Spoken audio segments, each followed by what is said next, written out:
brahmachari who has put acronyms for all the chapters of the Bhagavad Gita so you can understand how the conversation flows. And so the acronym for chapter 15 is HOME, and then we're going to discuss which each letter is going to stand for.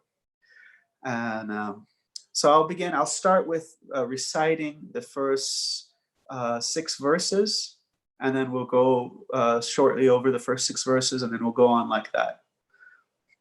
So everyone can repeat the first invocation with me. You don't have to put your mics on, but you can repeat it where you're at. Om Namo Bhagavate Vasudevaya.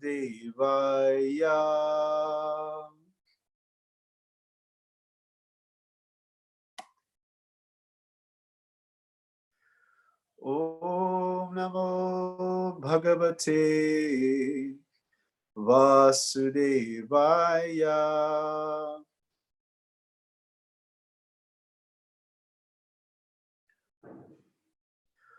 Om Namo Bhagavate Vasudevaya.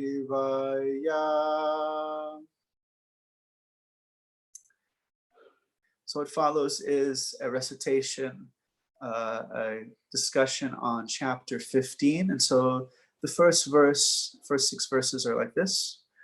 Urdvam mulam adashakam ashratam prahur avyayam Chandam siyasya parnani yastam veda savedavit Adaschurdvam prashitashta shashaka guna pravida vishaya pavaha Adashtamulani na santatani karmana bandini manushaloke Na rupamaseha tatopalabhyate nanto nachade nachasampatishta Ashvatamenam sabaruda mulam asangasastrena jajena chitva tathapadam tatparimargitavyam yasmin gatanani vartane bhuyaham tameva chadyam purusham prapadye yatha prashita purani nirmana moha jita sangadosha adyatmanitya vinavita kama dvander vimukta sukha dukkha samgya kachanti muda paramaviyam tat Natad Vasayate Suryo Nashashankana Pavaka Yatgatpani Nivartante Tadhama Paramamama Mimevam Sho Jivaloke Jivabhuta. Wait, gotta stop there. That's verse 7. Okay, so this first 6 verses are for the letter H, and letter H actually stands for home itself, and it's home or hotel. So question for you, who can someone can turn your mic on. Is this world, or is it a home? Is it a hotel? And why is that? I got somebody putting their mic on. All right. Anybody? Home or hotel? It's a hotel. Hotel. And why is it a hotel? It's not our permanent place of residence. We're just kind of passing through, you know. Okay, so you can't stay here. And what's another significance of home or hotel? So one of them is you can't stay. So the material world is like a hotel, you can't stay. So Krishna gives this example of a banyan tree that is upside down. And Srila Prabhupada explains that the material world is it is a reflection of our actual home. It's not our real home. Our actual home is someplace where we can actually stay. So Srila Prabhupada said, just like, we got somebody on there. How many of you ever done a headstand or handstand? I have. So 5 minutes, 10 minutes, and you are sweating. It is a great, great struggle. It is very uncomfortable. So that is another significance of the upside down banyan tree, that it's actually this world being not our natural home is very uncomfortable. It is not our natural state of existence. And another significance of home or hotel is when you're staying at a hotel, it means you don't own it. It's not yours. It's owned by somebody else. It's somebody else's property. Generally, when we look out through the world, we see everything as its unclaimed property. It is unclaimed territory. It's somehow if I purchase it, it is somehow mine. I remember when the British, you had the Spaniards and the British that came over from Europe to America, and the Indians, the Native Americans that were here, were surprised of this concept of property ownership. So similarly, the understanding is, this isn't our property. Is it? If it is your property, how do you hold on to it? You can't hold on to it. It will be taken away by the waves of time. So not your home. It is a hotel. You can't stay here. And therefore he says, Parimargitavyam yasmin yatanani vartade bhuyaha. We should seek out that a source of everything. We should seek out that thing from which everything comes from and go back to that home, to where we all belong and where we can stay permanently. And so there's a little bit of a description of the spiritual world in the 6th verse, where he says, this place, this abode, there's no need of sunlight, moonlight, fire, or electricity. Everything is self-luminous. So you look in this world, everything is quite dark. We also discussed how everyone kind of looks at everything as unclaimed property. But if it is claimed, if it's actually owned by somebody, what is it called when you take somebody's property? It's called thievery.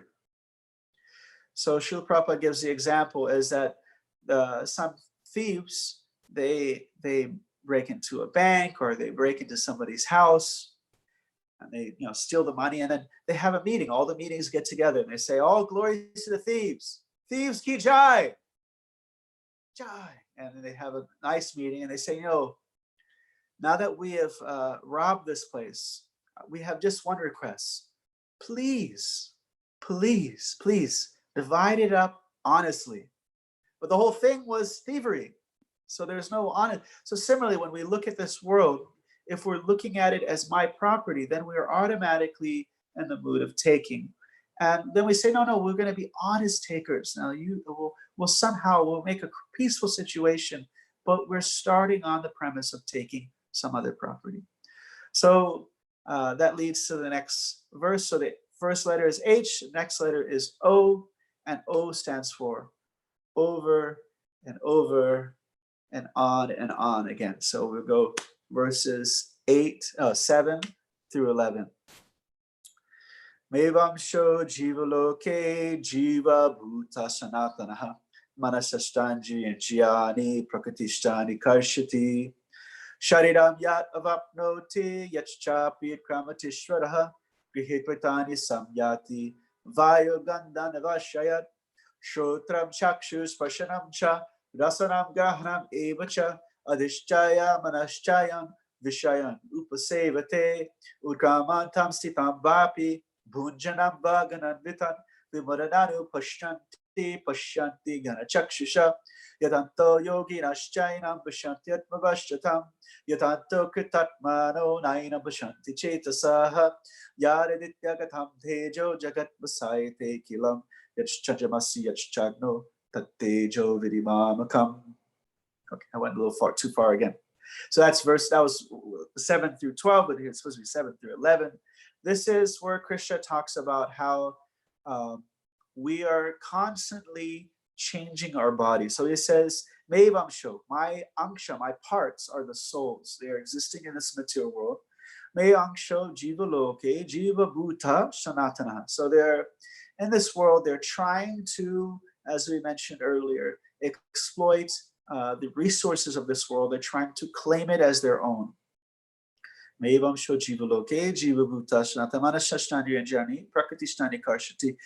they're struggling with the impulses of the 5 senses and the mind.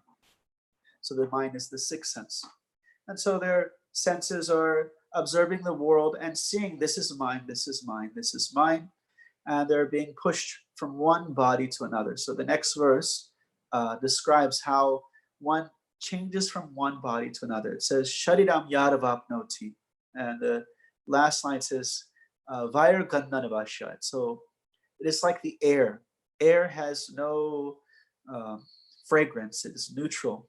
But depending on what it associates with, it takes on a different flavor. Like if the air passes over the Portland Rose Gardens. It smells very wonderfully. If it passes over Staten Island, it smells like a garbage dump. So air itself is neutral. So similarly, the soul accepts different imposed consciousness or different modes of nature that it carries from one life to another. And so that the soul is being carried by these subtle bodies. So I need some props. 1 second. Here's a prop. Here's a prop. Here, let's take this back. Okay. So this little wood frame here is going to be the gross physical body. We're going to use the Bhagavad Gita as the subtle body, the mind, the intelligence, and ego. And we're going to use the Bluetooth speaker as the soul. So we have gross physical body. Say it breaks. It's no longer working. So the subtle body, the mind, the intelligence, and the ego carries the soul to its next destination. Vairugandhanavashaya.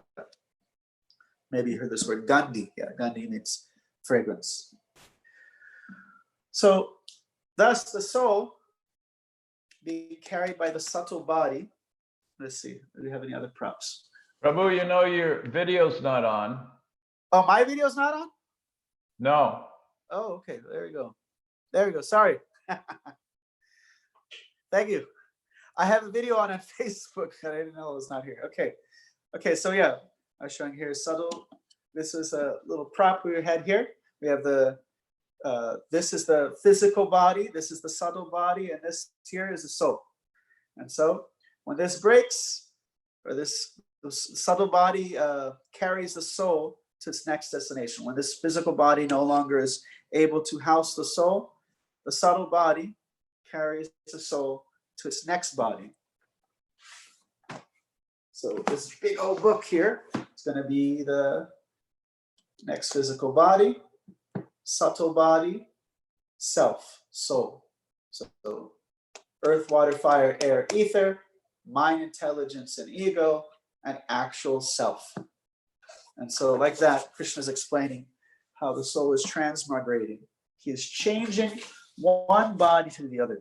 And so he says, Shrotram, Chakshus, Sparshanam, Cha, Rasanam, Grahanam, Evacha, Adishchaya, Manashchayan, Vishayan Upasevate. So he is getting another type of body within to try to, again, look around and say, this is mine, this is mine, this is mine. Oh, how you doing? Nice to see everyone's faces. Shrotram Chakshus Parsham Charasanam Graham Evacha Adishchaya Manashchayan Vishayan Upasevate Ukramantam Stitam Bhapi. So the soul is giving up bodies, Ukramantam Stitam Bhapi, and he is living inside the body. He is enjoying his experience within the body, Bunjanam Vagunanvitam. But a person who is foolish, Vimura Pashanti, they can't see this. They don't understand how it's taking place. Pashanti, but Pashanti, Jnana Chakshusha. But a person whose eyes have been Jnana Chakshusha, have been anointed with knowledge, they can see this clearly. So, for example, say you're driving down the street and there's some smoke that starts to come from the front of your car, and you pull over, you get out of the car, you open the hood, you look inside, and for probably a good percentage of people, they just go and just scratch your head because you don't know what you're looking at. You see the smoke and you see all the different parts of the car, but not really clear of what's going on. So Krishna says a person who has training, he says in the Yatanta Yogi Nashchainam, Vishantma Atmavashyatam, a person who has spiritual training, like a mechanic can go there and be standing at the same vantage point that you have. And from that same vantage point, he can understand all the different issues or problems that are happening with that car. Whereas you looking at the same thing or just scratching your head. So yatanto yoginas chainam vishantat mavashyatam yatanto katatmano. But a person who is akritatmano means he is very miserly, he's very lazy when it comes to spiritual life. He can't see this even though he may try. So that's O, H-O-M. So M stands for maintainer, that Krishna, he maintains us in all the various ways. And so we'll recite that. Tanta Yoginashta. Yadaditya gatam tejo jagat pasayate kilam yach chandramasi yach charno tat tejo vidimamakam Gamma Vishatabhutani, Dharyaha Mahamojisha, Pushnami Choshiri Sarva, Samabhutva Rasatmakaha, Aham Vaishnavaro Bhutva Praninam Dehamashita, Pranapana Samayuta, Pachanam Chaturvedam, Sarvashchaham Hridishani Vashtomatasmite Jnanam Apohanam Cha, Vedishcha Sarver Aham Vavedyo Vedantikit Veda Vedevachaham. So these are 4 verses there. Krishna is saying he's the maintainer of the body, the mind, and the soul. And so how does he do that? He says, that light of the sun, the light of the moon, and the power within fire, that comes from me. For example, we have, how can we survive without the sunlight, without the moonlight, and without fire? Well, we say, actually, I'm a survivalist. I prepared for COVID-19 like anything. I have my bunker. I have everything all taken care of. Now, Krishna says in the next verse, he says, Aham Vaishnavanaro Bhutva, I become the fire of your digestion. So if you don't have fire of digestion, even if you have the canned food, you won't be able to survive. There's one interesting story of a politician that they had given him a Ayurvedic poison, but because he had such poor indigestion, he survived because he didn't digest the poison. He just ate it and passed it through. So he says, there's a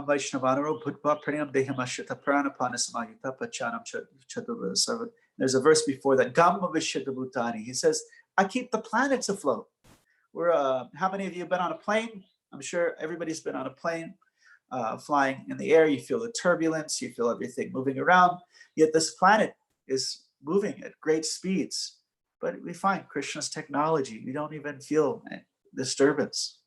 He's keeping all the planets afloat. You see them going throughout space. And so similarly, our planet is kept afloat. He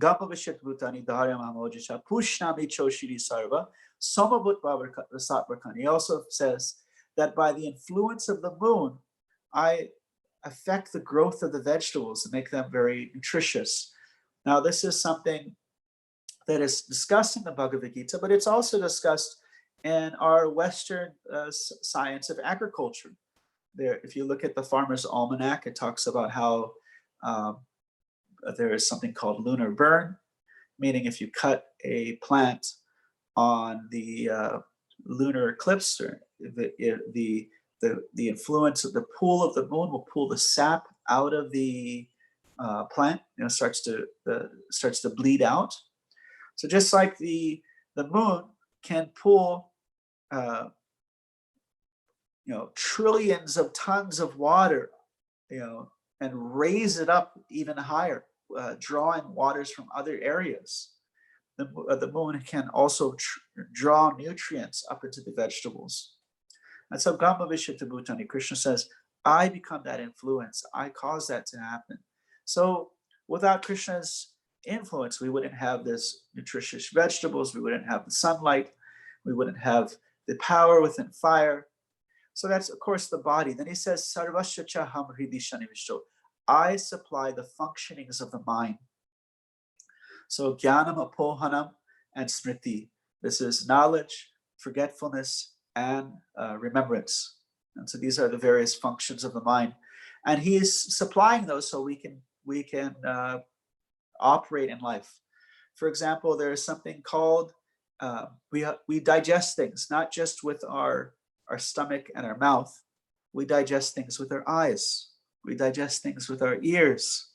These are all different forms of taking in energies or information and putting them in an appropriate, using them appropriately. So there is something called intellectual indigestion. For example, anybody here has studied Ayurveda a little bit? Anybody? Give a wave. So if you studied Ayurveda, you might be familiar with this. So there is something called intellectual indigestion. For example, you have monks that are celibate. There's a subtle body ingredient that is built up in their celibacy called ojas. And ojas is depleted in two ways, by anxiety and by overindulgence in sexual acts. So these two things reduce ojas, and an ojas gives one's aura, which is one's first line of self-defense. You have in modern biology, they say it's your skin. That's your first line of immunity. But aura is another line of immunity. It's before that. It affects your consciousness.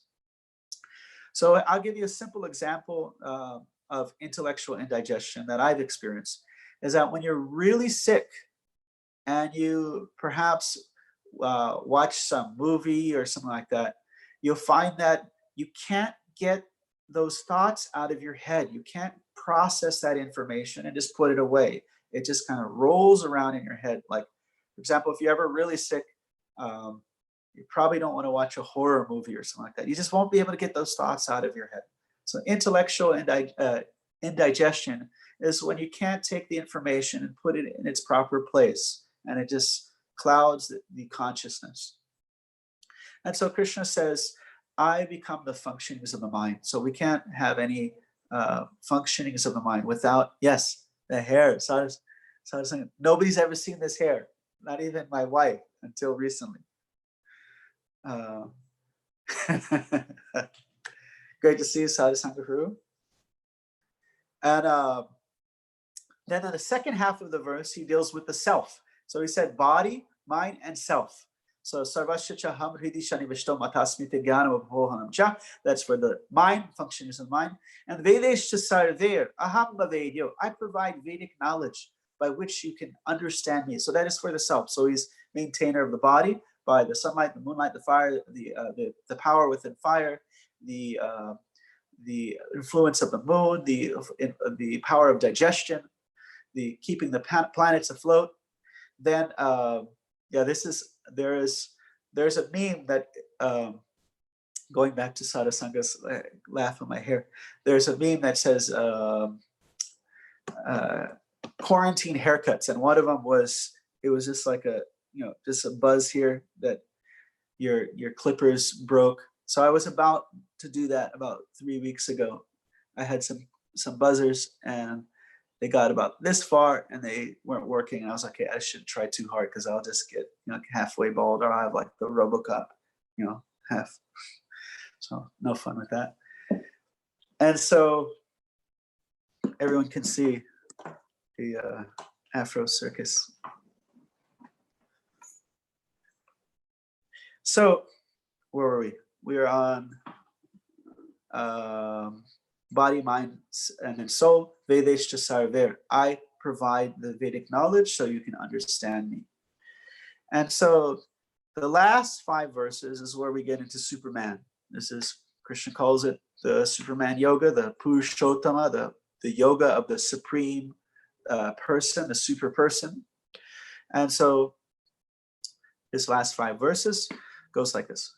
Dvaima purusholo ke ksharakshara eva sarva bhutani kutakshara uchate utama purushashtanya paramatma tidahrita yolokachayama vishyavibhata ava ishvaraha yasmat sharamatito ham akshara ichichora matosvi lokavidecha prahita purushottama yomam eva samudo janati purushottama sasarva vibhajate mam sarva bhavena bharata itigayatamam sashtam idam ukva mayanaka Etad Bhutva Bhurimansha Krita Kritashcha Bharata Om Tatsariti Srimad Bhagavad Gita Supana Sastru Brahma Vidyayam Yoga Sastre Shri Krishna Arjuna Samvade Purushottama Yoga Panchadashodaya. So this is the ending invocation of the chapter 15. So In these last verses, verses 16 through 20, Krishna says there are two types of souls, two types of beings in existence. There are the kshara and akshara. There are those who are conditioned by the material nature and those who are free from conditioning. So what does that mean to be free from conditioning? Free from the bodily concept of life, free from thinking oneself to be white, black, male, female, Republican, Democrat, American, Chinese, free from all bodily designations and actually experiencing oneself as a soul. And so, Dvaima Purusho, there are two types of souls in existence. Those conditioned and liberated. The conditioned live in this world, and the liberated live in the spiritual world. Now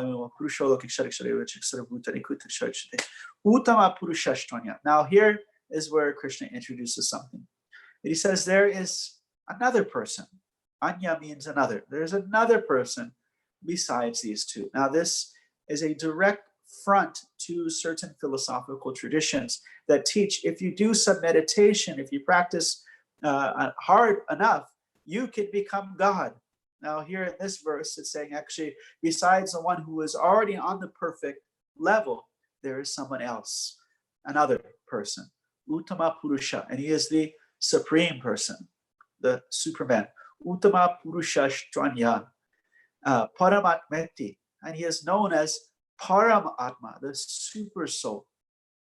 We are called Atma, but here Krishna is saying, besides the conditioned and then the liberated, there is a Paramatma, a supreme being. Paramatma Yudashrita, he is known as Paramatmas. Yo Lokatrayam Avishya, he enters all the planets. Yo Lokatrayam Avishya, and the Bhakta of Ishvara, he maintains all beings. Now, if anybody ever says, I am God, you say, okay, tell us, please give us an understanding how you are entering the planets. How are you maintaining all beings? And yasmat sharamati toham. And so Krishna says, because I'm beyond both the kshara and akshara, Sharatitoham aksharat apichodama atosmi loke vedecha prahita purushottama. I am celebrated in the world and in the Vedas as the Purushottama, as the supreme person. Loka vedecha prahita purushottama. And one who knows this. Now, going back to the how this is a front to certain philosophical systems, there's a philosophical system known as Mayavadi. Maya means illusion and Vad means philosophy. So Mayavad philosophy is the philosophy that this world is a complete and utter illusion.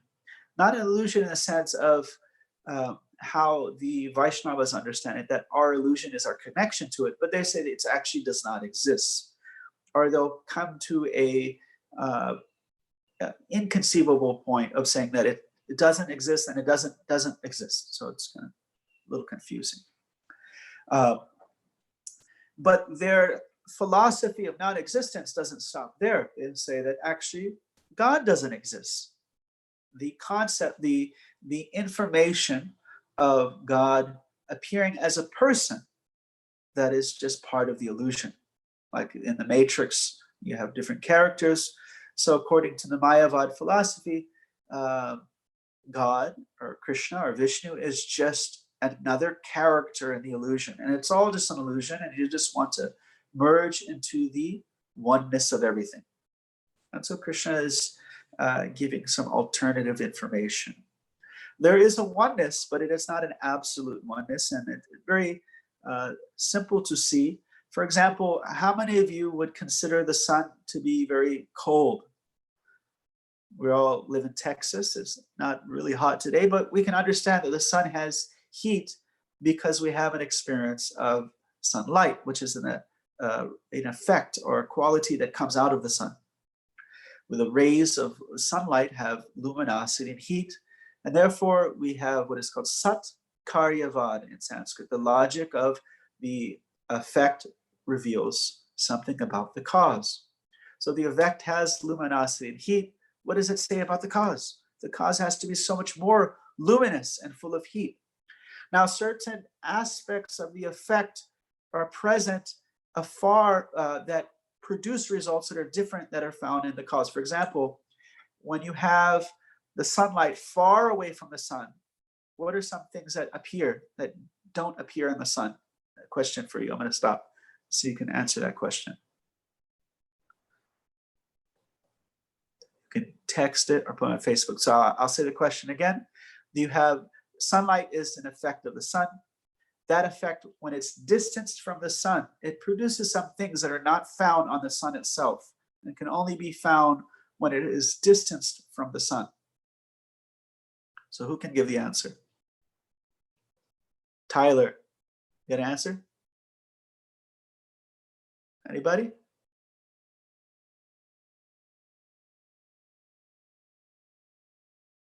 Okay, the answer is shadows. You do not find shadows on the sun. The intensity of light there casts any aspect of shadow to non-existence. But when the light is far from the sun, you find there's shadows here.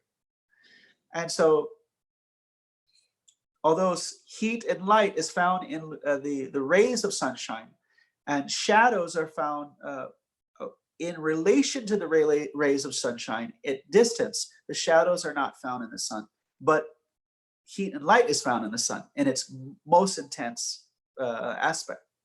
So similarly, if I'm a person, it is only logical that the source is the supreme person. If we're speaking in terms of a spiritual conception, then the source of everything must possess that which it's giving out. You can't give out $1 million if you only have two. You can't have a store with, if you don't have products in your warehouse, if you don't have things to supply the store, you can't have those items on this, the shelves unless you have a supply of it.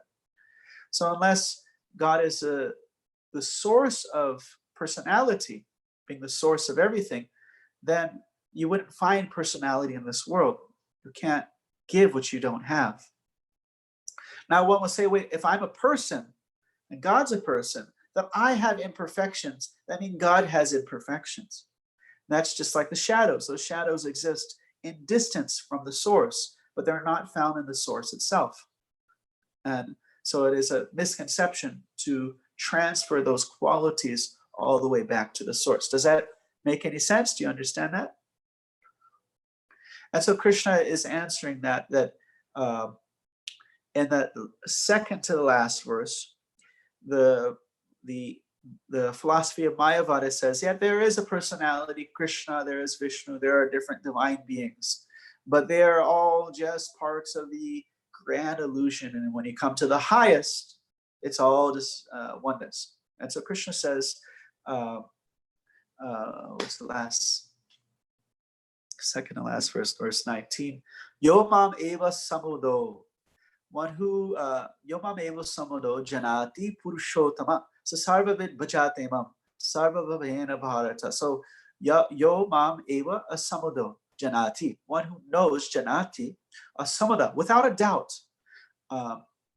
Yo mam eva samudo janati purushottama, that I am that supreme person, Krishna. Yomam eva samudo janati purushottama sasarvavit. He has all the wits, sasarvavit. And sarva bhavena bharata. And he fully engages in my service. And he ends that saying to Arjuna, this is actually the greatest secret of the Vedas. Iti gyatamam sastram. And my dear Arjuna, Anaka, you can understand this because you are without sin. And by understanding this, you become wise. Etad bhutva buddhiman shat. And kita shtavarta. All your endeavors will lead to perfection. Om Tat Sat. Thanks a lot. Hare Krishna. So yeah, the last verse here is he is pointing out that Vedic knowledge is quite vast, and therefore the essence of it becomes quite elusive. It's over 90% of the Vedic knowledge is strictly materialistic, because over 90% of the people were materialistic. And so Vedic knowledge is a one-stop shop to get everything. It is, I don't want to compare it to Walmart, but it provides all kinds of information of all different subjects. For example, there's Vedic literature that describes flying vehicles. There's Vedic literature that talks about leadership, agriculture, so many different things. And there, people are now very interested in the Ayurveda. People are interested in Vedic astrology because they're understanding that they're great sciences and there's so much value that to be learned from. But the actual essence of it is very hard to decipher. And just one book, the Mahabharata, is 1.9 billion words. It's the largest book in the world, and that's just one book of Vedic literature. And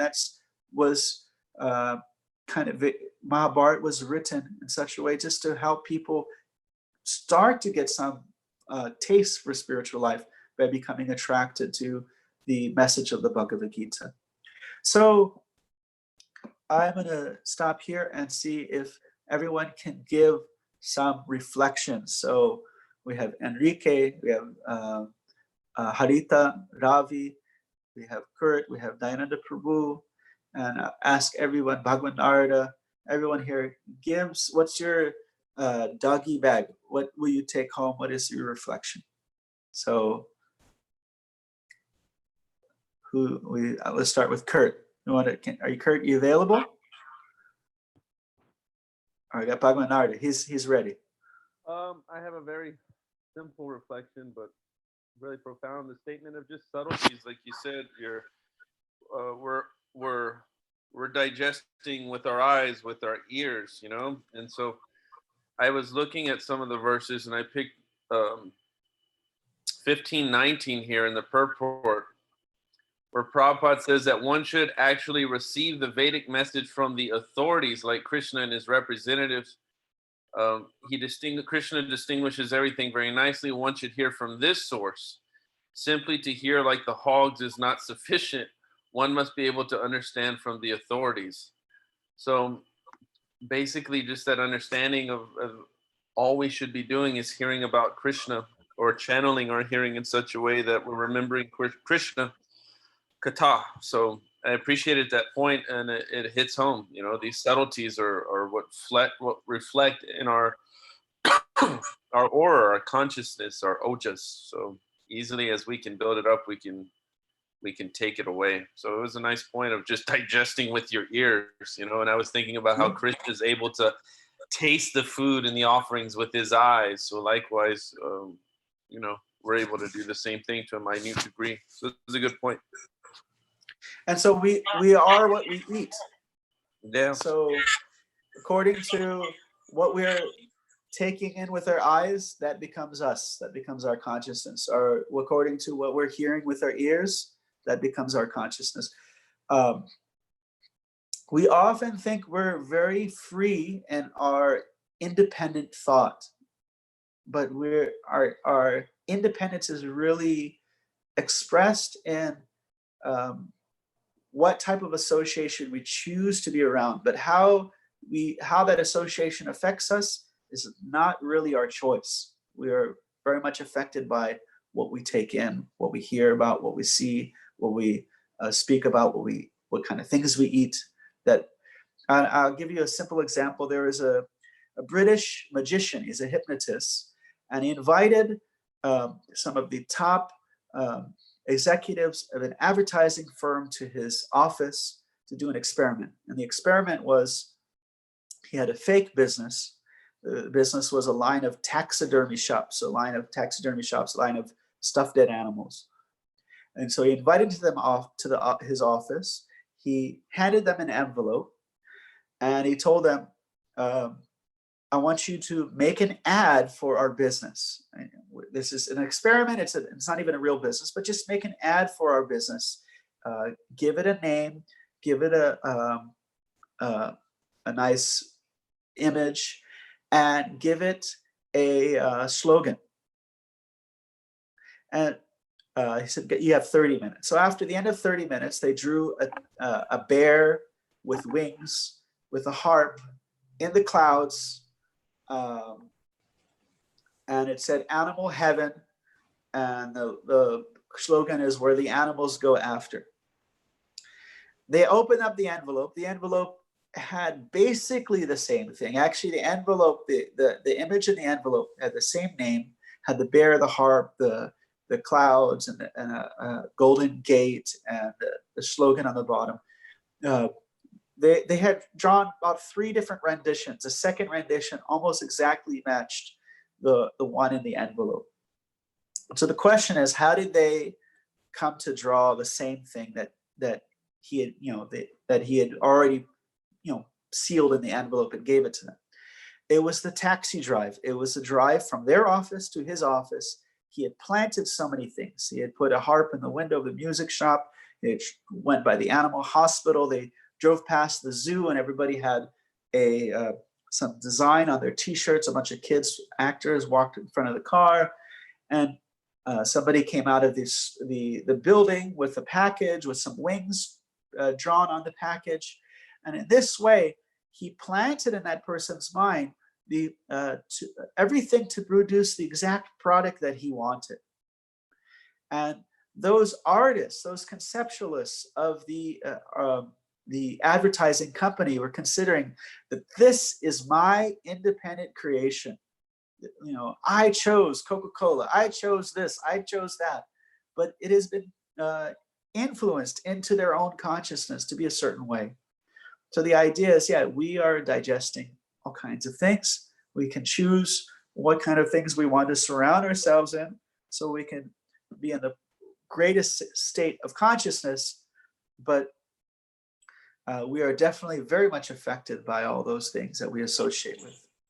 Thank you. That was sorry for such a long comment, but somebody else, please give some doggy bags, some reflections, take homes. Yes, I appreciated that the lecture was on Bhagavad Gita. I mean, this is a very general, I guess not very specific response, but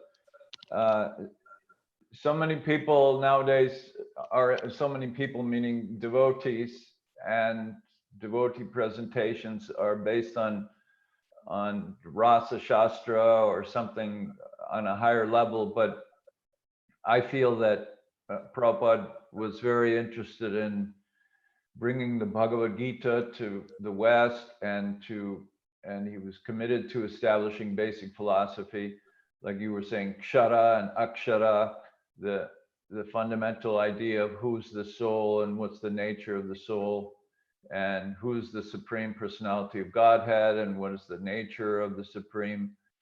So I think that it's excellent to reinforce this Bhagavad Gita philosophy, and thank you, Prabhu. Thank you. Hare Krishna. Some more? Kurt, you have some reflection? There we go. I really like the idea of acronyms for each chapter. I think that's it really helps. Cool idea. So I'd be interested to see, like what I'll email it to you. Oh, that'd be cool. It really helps to see how the conversation flows. Yeah. It's really good for remembering, what's located in each chapter. Yeah. As far as what you were talking about, I just thought about, when you were talking about Krishna identifying himself as Paramatma or Purushottama, that I think part of the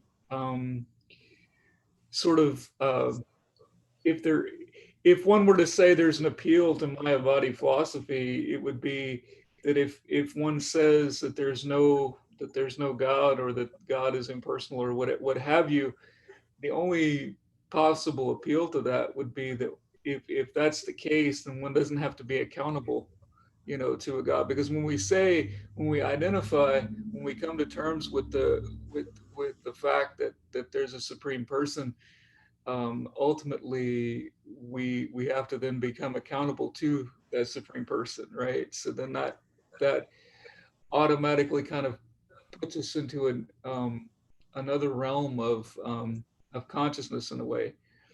you know. Nice. Yeah, good point. We have Harita.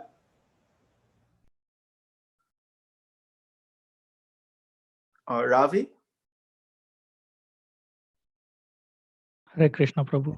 Thank you for your wonderful lecture. And I really like the parts, the hotel. And that's something that we have to remember in these times, I guess. That makes us more peaceful and not to worry about this hotel that we are just being for temporary. That kinds of gives more peace, I guess. Thank you. And we have Enrique. And we also have Sadhu Sangha. Haribo. Haribo, Sadhu Sangha Prabhu. Hare Krishna, my humble obeisances to everybody here. Thank you for your explanation and Bhagavad Gita class, such important stuff. I really like you bringing up that analogy about the sun has no shadows on it. and you know, that's a wonderful explanation because it's such a good analogy and it's so relevant. First time I heard it was from Narottam.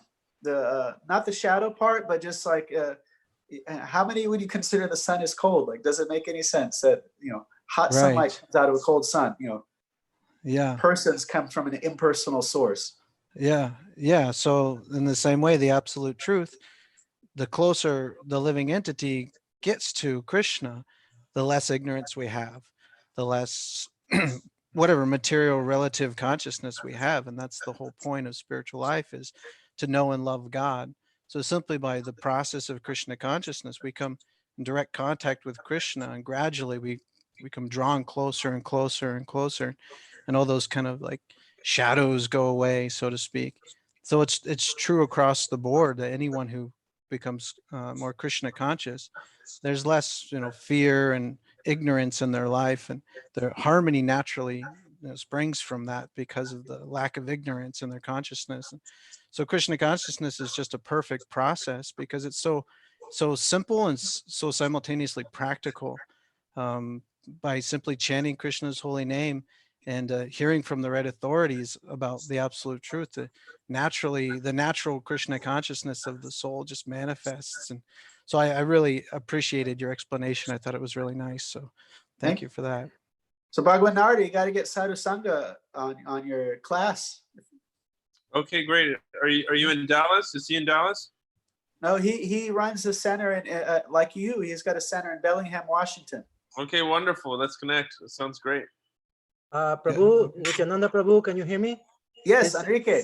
Yes, this is Chaitanya Nushinga, aka Enrique. Oh, I don't okay, know. yes. I had to step out for a second, but I don't know if you answer. I texted you a question. Oh yeah. Would you tell us about the painting? Okay, so pastime. I don't know where the pastime is from. It is a pastime in one of those Rasika books.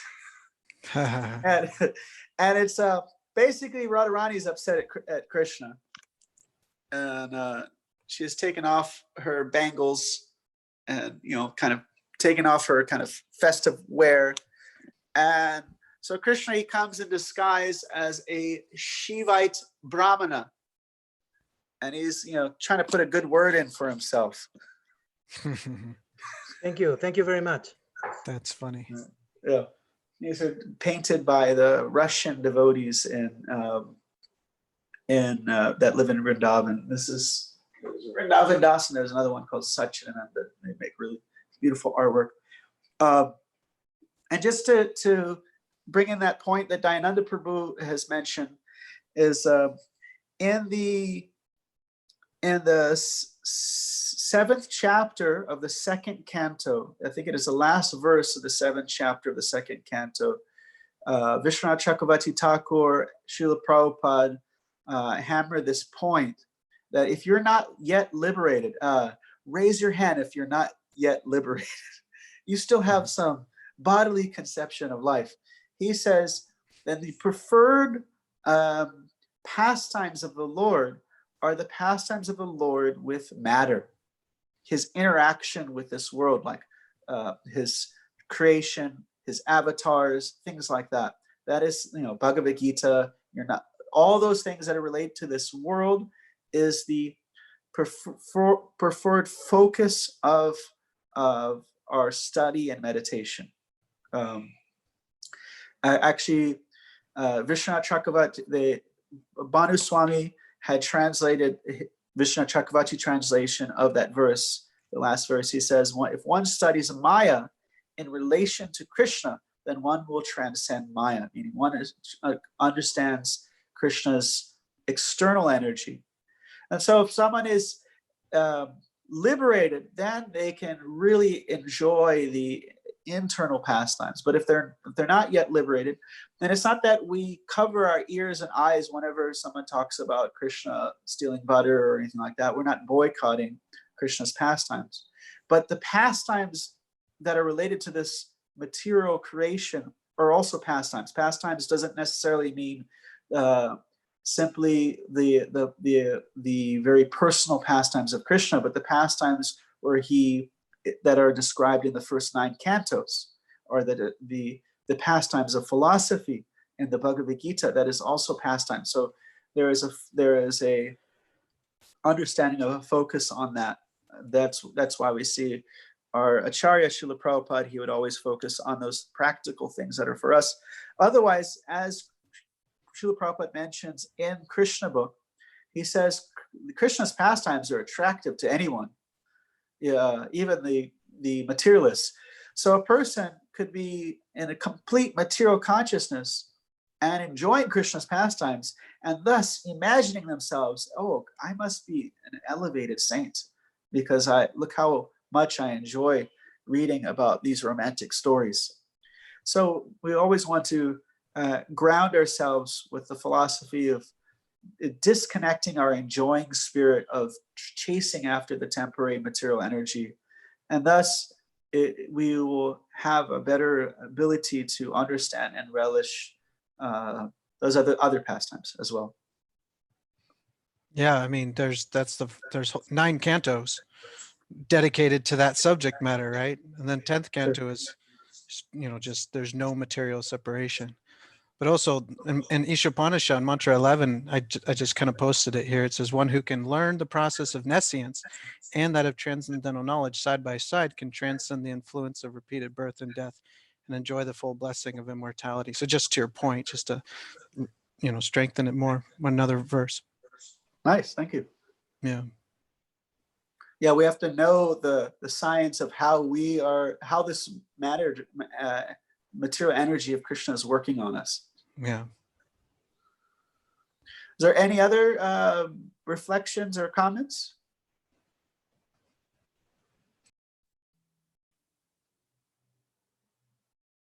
Okay, was very thankful to have your association and be able to participate in this. Thank you so much for spending your Sunday afternoon with us and enlightening us with chapter 15.